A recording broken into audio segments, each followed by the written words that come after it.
Hi, everyone. I'm Natalie Gochner. This is Both Sides of the Aisle. I represent the political center and have on the political left Shireen Gorbani. Hello and hi, listeners. How you doing? And on the political right, election week, John Dougal. Hey, great to be with you. And some of our listeners probably aren't doing so well. We're going to have a high energy, really interesting conversation about the elections. We're taping this on Wednesday, the day after the presidential elections. Something was in the water, Shireen, that turned this country red.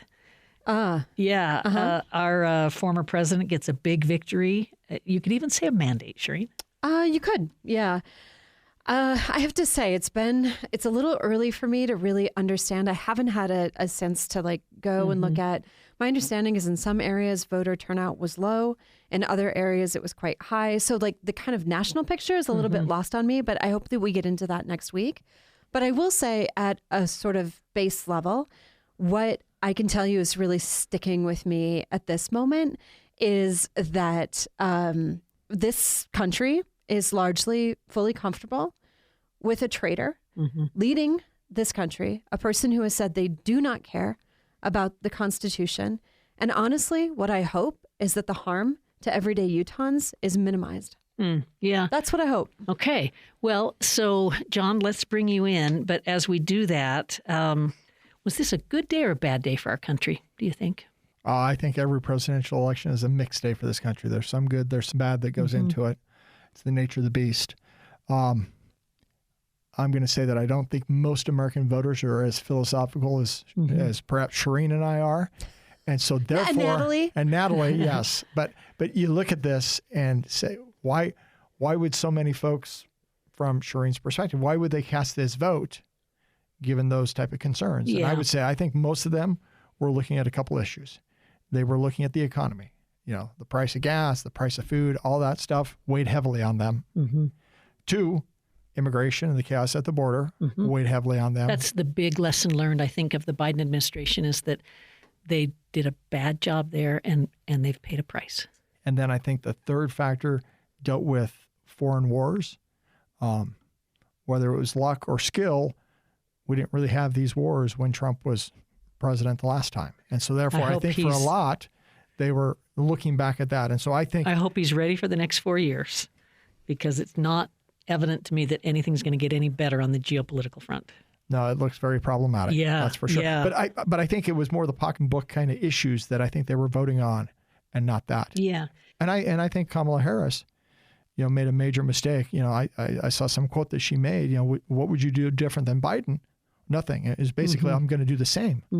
And I get that you're the vice president, but you got to create some separation to especially when he had low favorability. When he had low favorability, exactly. Hey, from a political middle, I mean, I can take this so many different directions, but I am thinking there's a couple things I like for Utah. Could be helpful to our public lands dilemma, could be helpful to energy development and some things like that. But when I think of rule of law, free press, retribution, normalizing sexual misconduct, when I think about name-calling, indignation, when I think about character at the top, when I think about the people of Ukraine, all those trouble me. Yeah, all those trouble me. And so, I'm just one of those that will keep an open mind and kind of walk through this. But my goodness, if we can take a second, this is an absolute cultural realignment in my estimation, where conservatism, I'm looking at John on this one, is nowhere to be found. Nowhere to be found. Limited government, rule traditional of law, limited government, fiscal responsibility, all that type of stuff largely seems to be out the window. Free markets, globalization. Yep, out the window. Yeah. Out the window. What you have, and I would describe from my perspective, in the late 60s to early 80s, you saw Southern Democrats flee the Democratic Party and come to the Republican Party over various issues, abortion, drugs, so forth. Race. Race was another factor, yeah. And so then you look right now and say, what's going on? Yeah. I see, if you will, the forgotten men and women, the blue-collar class who used to be heavily aligned with the Democrats, saying, they're looking down their nose at us and they've been left behind. And so looking for another place to go. And Trump's message resonated with them. And so, Yeah. it's a major realignment of the Republican Party. I'll just add, though, that for me, and I think this is touching into what you're saying, the everyday issues of working class folks are not on the agenda for the Trump administration. And I fully understand that people did not feel that that was what the Democrats were offering either. And I'm feeling that way too, right?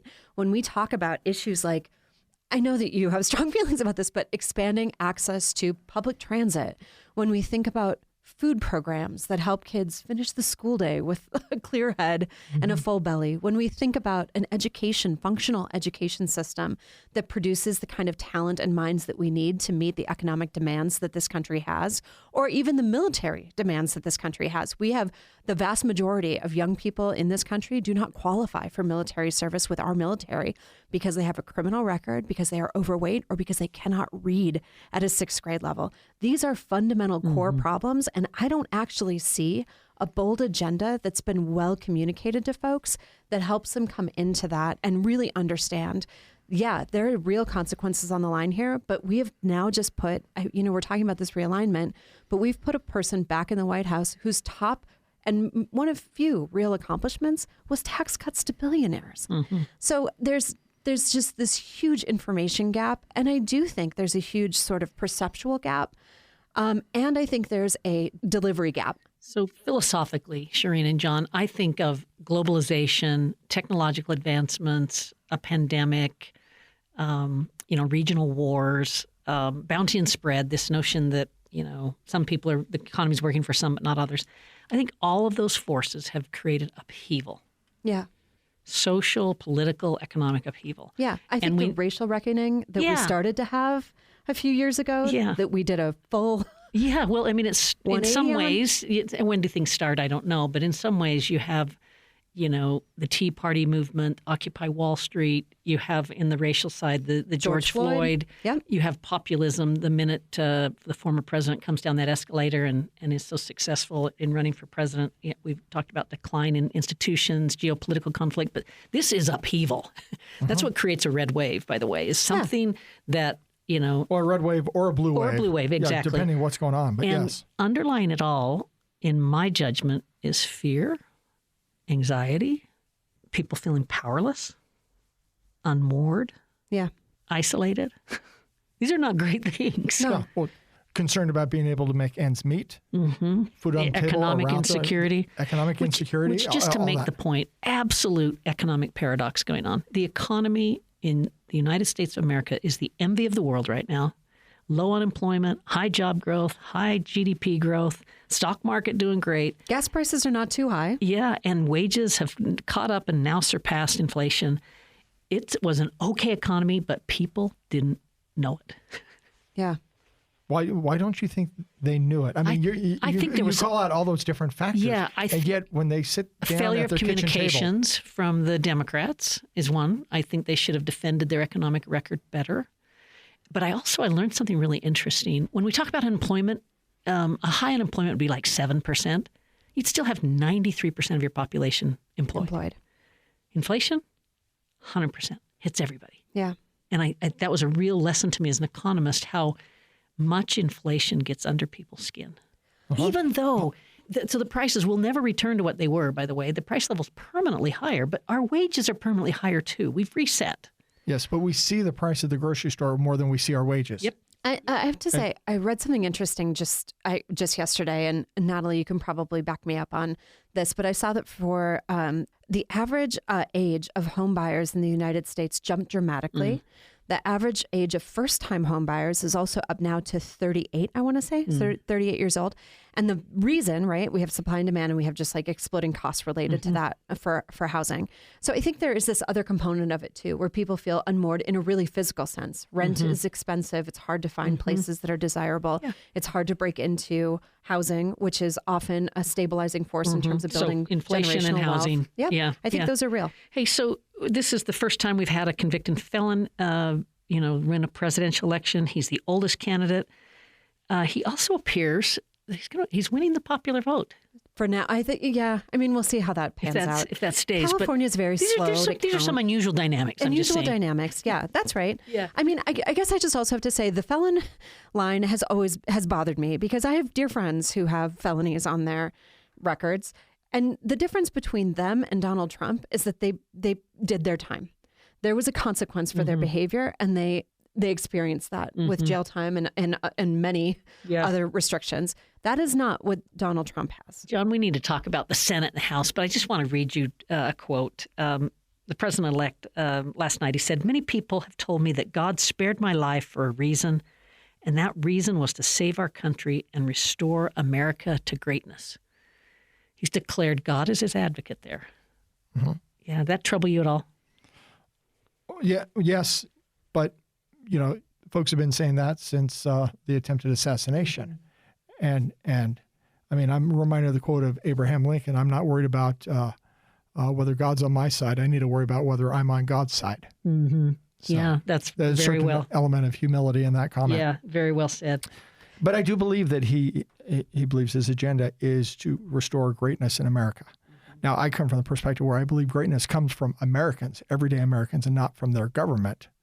But I think I hope he unleashes. Comes from the character of a leader, which I'm really suspect about in this case. I just also want to touch on another word that you said, which was around isolation. Mm-hmm. I think that people will feel the urge to, folks on my side, maybe, and also folks that I think maybe are feeling in the middle, a little confused, even people who may have cast votes for Trump, may feel an urge to isolate. Mm-hmm. And I would just encourage that in this time, community care is going to be critically important. Find that organization that you care about, get involved, volunteer, build community in your neighborhoods, build communion with others. I'm not a church going person, but I would suggest that you may find solace in religious community if that's something for you. I think this is not a time to isolate. I think this is a time to be together. Yeah, very well said. All right. Can I piggyback on that? Go for it, John. I would also say that rather than thinking that your neighbor who voted the other way hates you, think about what kind of message should we get in terms of what is their concern? What is causing them to vote this way? And then try and find, like you said, some common ground in that as well. Because there's lots of those same issues that they share. They just see different ways to go about trying to fix that insecurity or that concern. I love the expressions. Hey, let's take a short break and then we better talk about the House, the Senate, and local races. I'm Natalie Gochner with Shireen Gorbani and John Dougal. Stay tuned.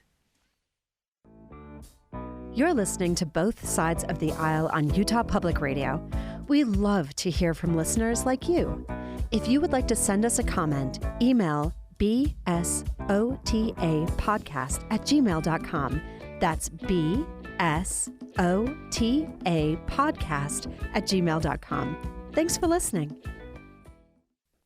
Shireen Gorbani on the left. John Dougal on the right. Natalie Gochner in the Political Center. This is Both Sides of the Aisle. It's a special election week podcast here, and we're talking about the presidential elections just ended this week.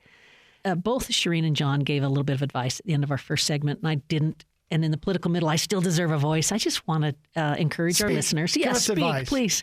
I want to give advice, just like John and Shireen gave at the last segment, about how you handle difficult elections. And I've been adopting a strategy that talks about basically your bright center. And your bright center is the things you control. You're at the center of it, what you value, what you believe, and just stay there. Just be seated there. And then illuminate outward to your friends, to your family, to your community. It's similar to what you shared, Shireen. And in doing that, you're actually mastering what you do control and not feeling so violated by what you don't control. So go to your inner core, the bright center, and move from there. All right, you guys, the Senate goes Republican as well. Boom. I got to say, though, this was always a tough map. It was expected. For the Democrats. For the Democrats. And I don't want to, I'm sad about John Tester. That state has been trending, Montana's been trending Republican. So that made sense to me. I think we have a couple that are still kind of TBD. But West Virginia was going to go. It just was a tough year. I would say the one that feels like the biggest loss to me is Sherrod Brown, who I think is in Ohio. Yeah. A really effective senator, a real champion for the working class, and basically is being replaced by a Trump-endorsed millionaire. So maybe Bernie billionaire? Moreno wins that one. Yeah. Tim Sheehy beats John Tester, and Jim Justice, the governor, fills the of vacancy. West Virginia. Yeah, Yeah. gets the Joe Manchin spot. But you look, I mean, Trump with, if you will, that mandate, and then Republicans taking the Senate. Yeah. Yeah, it's an interesting message. I thought Ted Cruz was vulnerable. It turns out he wasn't. No, but 53 to 45. It is moving. I actually don't think, we'll see what the final numbers are. I don't think that's as good as Beto O'Rourke did, if I'm not mistaken. But there's just a ton of opportunity in places like Texas and honestly in places like Utah, where there are a lot of unregistered eligible voters. We talk about our voter turnout in the state, which is good, but there are a lot of votes left on the table because there are a bunch of people who've disengaged from this process. I'm going to just point out, with all this, I think we've got a bunch of Americans that are upset. They're mad. You know, they went Trump one time, they flipped to Biden, they flipped back. They're just interesting. They're upset about everything that's going on. Not so they're much just partisan. trying to figure out. Yeah. I don't think they're as partisan. It's just trying to figure out something that, from their perspective, works. And the same thing in the Senate. That would follow my thinking about this upheaval, this realignment. That it's not like a given where you land. You're just anxious. I know that we don't have time to talk about the complexity of international conflicts, but I can tell you that for a lot of Democrats, the rhetoric, or a lot of people who typically vote on the left, the rhetoric from Democrats at the national level around what is happening in Gaza and the unwillingness to name it had left, again, a lot of people feeling like they simply could not vote for a party that didn't seem to have a moral center. Yeah.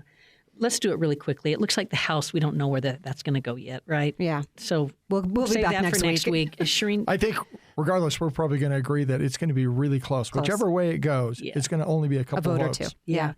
And it will beg the question, is this going to be easier for Trump to get his agenda done? It probably is. What will happen to the filibuster?